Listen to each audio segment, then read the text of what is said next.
bersama dengan Bung Rocky Gerung.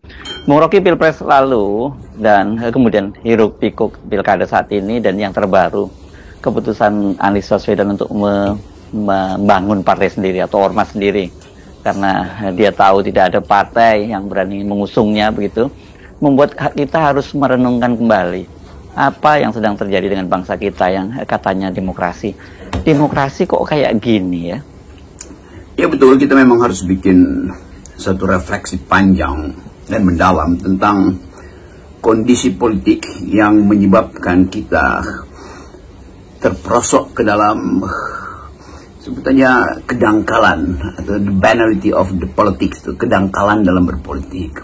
Dan itu saya kira yang harus jadi latar kenapa kita mesti uji sekaligus mengapresiasi semua upaya untuk mengembalikan politik ke dalam genggaman rakyat, bukan dalam genggaman kekuasaan.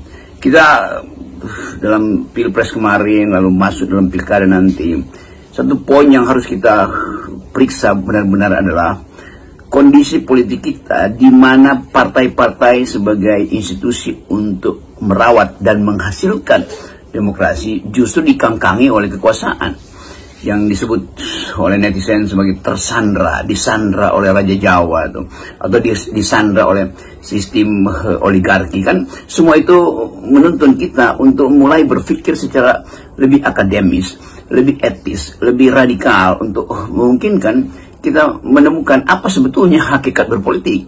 Jadi kalau kita bikin refleksi hanya berbasis pada keadaan Indonesia, tentu dengan mudah kita terangkan bahwa Indonesia punya kultur yang ajaib. Ada demokrasi tapi dikendalikan. Kan itu yang kita sebut sebagai illiberal democracy dalam teori misalnya tuh. Bahwa ada memang institusi demokrasi tetapi tidak ada etika di dalam politik demokrasi. Jadi sekali lagi value yang ada di dalam demokrasi menuntun kita untuk masuk dalam kompetisi yang basisnya adalah argumentasi bukan sentimen.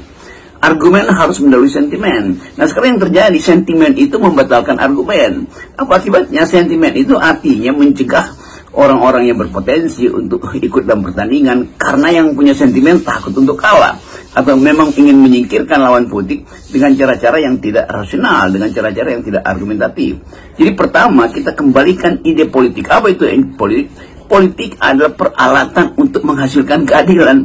Jadi keadilan itu tidak boleh dihambat. Nah kalau dihambat melalui pelembagaan politik, orang menganggap ya buat apa ada partai politik. Kalau kompetisi itu pada akhirnya dikendalikan terus sekedar dibagi-bagi sesuai dengan porsi yang sudah ditetapkan melalui algoritma kekuasaan. Jadi sekali lagi ini butuh refleksi panjang secara etis maupun akademis.